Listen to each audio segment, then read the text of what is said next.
Hey everybody, once again this is Clint Hoekstra here for the Keep Times, covering the Edmonton election of 2021, and we're here with Haroon Ali. He's running in the Papasteo ward. Yep. And how are you today? I am doing fantastic. Thank you so much for inviting me on. Cool.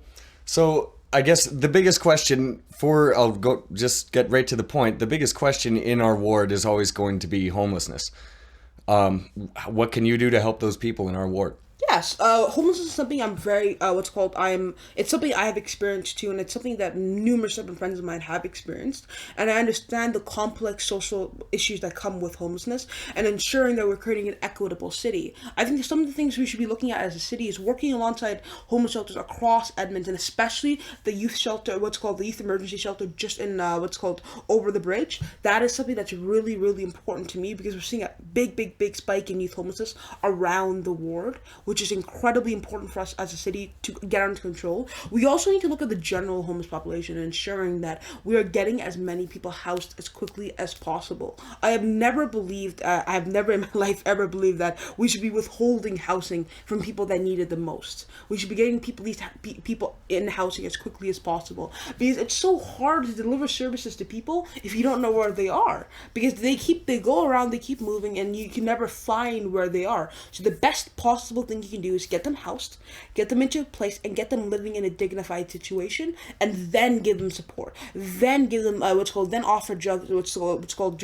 drug rehabilitation, and offer those important complex supports that once they have a support team. And something that the city of Edmonton should be looking into, and this is something I'm a big advocate for, is that we should be looking into giving priority jobs to people that actually need it. We should be getting these people into social housing where they're able to essentially build groups and families where they're able to look out for each other whenever they're out in the community, whenever something's going on, they're able to be there together as a bond. And that's the way I think that we can really fight homelessness. We also, as a city, we need to hold the provincial government accountable for the responsibility in this, because homelessness has always been a provincial responsibility that the city of Edmonton has taken on, and that's something that for me personally, it's a matter of ethics. It's a matter of if the province is going to fail to do their job, are we going to pick it up? And I say 100% we should pick it up. If they're not going to do their job, we have to, as a city, if I do have the pleasure of being the city council for this area,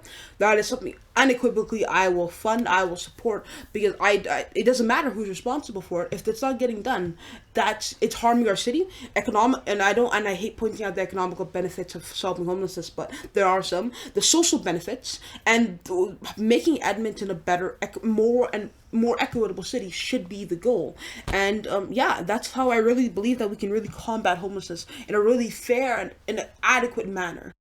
So speaking of equity, you recently spoke at an event for a protest for Pazzo downtown with the group Fight for Equity. Edmonton's police has to retract that, and they have to apologize to Pazzo and Pazzo's mother and his family. Are you a large part of that group? What's called I know some of the organizers in that group. I actually had the pleasure of meeting Pazzo at what's called the Africa Center in the Northeast, and I was just heartbroken by what had occurred. I was able to quickly get Pazzo his support that they needed. I helped set up a GoFundMe for them, which has now raised about $45,000. Awesome. And the mother right now, she's doing much better, and I'm hopeful when I'm being as supportive as I can. Cool. Yeah. So you also mentioned drug rehabilitation. How do you feel about the recent closings of safe injection sites?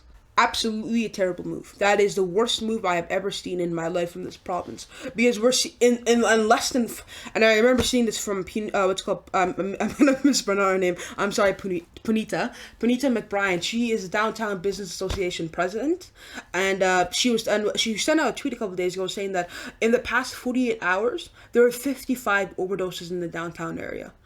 That is insane to me, for me to believe in, and that was a couple of days ago. And And those are only the reported ones. Exactly, those are the only reported ones. What about the people that are dying in the back alleys? And the problem that we have here in Edmonton is that we don't understand that it is better for us there's a lot of misconjecture about what safe injection sites are. Safe injection sites are not a place where the government hands out free drugs. That's not what we're doing. It is a place where we actually give people a dignified way to inject drugs that will not kill them. That should be the goal here, is that we don't want people dying in our back alleys. And it's something that's insane to me to believe that it's something that we're fighting in 2021. So on an entirely different note, transit. What do you think is the biggest priority for you as a counselor in the Papasteo ward regarding transit? Delivering fare free transit. That is the biggest thing. And I know so many candidates have probably walked up to your door and said, I'm going to give you free transit, but that's not what we're going to do. We are going to give you free transit. We're going to work with other city councils to ensure that we're building an equitable city for everyone. See, and this is something I've never understood, is that we're spending so much money on Smart Fare, which is now called ARC Card, but the problem, we should have just been making it free. Because essentially, and here, it's a win for everyone. First off, it's a win for continued transit users because they no longer have to pay fees. It is a win for car drivers because there's less congestion on roads. It is a win for our environment because our city will be cleaner. It is a win for our youth because Edmonton will be a more livable city come down the road. That is the biggest thing I think we want to get down to transit. We also want to make it safer. Transit safety is incredibly important to me. Just a couple of days ago near the university station, a young international student was actually stabbed, and people were actually prevented from actually going to help him. And it took EPS way too long to respond to that. And that is one of the issues that we are having in the city, is that we are having a transit safety crisis, and the way to make transit a little more safer too, I think, is by having more people there. We have more people there by making it free, by making it an actual good option, and plus by making transit fare free altogether. People are able to go drive to, I don't know, let's say Century Park or Southgate, park their car, hop on the LRT for free, go downtown, and walk to the office building. And that's exactly what we want. Coming out of this pandemic, if we want to get downtown back to as it was, the way isn't to offer free parking. The way isn't to try to incentivize private transit. It is to incentivize public transit. It is incentivize business people going onto transit. That is what we need. New York, Toronto have built great LRTs and subways around their city. That's something that Edmonton needs to do, and we can do this by actually funding fare-free transit. And if fare-free transit was to become a thing, what do you think would become the primary funding source for that transit? The primary funding source, and this is something that me and my team are currently working on. We're looking into different funding sources. Some potential options is looking into seeing that how we can get greater tax efficiency for our dollars, and seeing how we can ensure that we're spending money in the right areas, and ensuring that I have never been a huge advocate of cutting core services or cutting important, social services at all. That is not what I'm calling for whatsoever. I'm calling for us, because I think it would be naive for us to think that there's no waste down to City Hall. There is probably some to an extent, and that's something we can definitely look into. But at the moment right now, we're just looking into seeing how we can ensure that we can fund it in a good and efficient manner. We're looking through Edmonton's current budget right now to see where we can find some shifting funds, where we can shift funds to fund fare-free transit. Cool. Yeah. So, are you currently a student yourself? I am a student, yes. I just actually finished up at my, I actually graduated high school a year early at Lillian Osborne High School. I then went to the University of Victoria just for a year. I never left. I can never leave Edmonton. It's just too much of a beautiful city. And I'm now at the University of Alberta. And what are you taking? Political science. Political science, cool. Yeah. Cool. So, do you have a message to all of the thousands and thousands of university students who live in this ward? Yeah, my message is get involved, because this city is your city. It is absolutely, it's our city. It's all of our city. And it's something that we need to understand, is that we are the ones that are going to be taking over the city.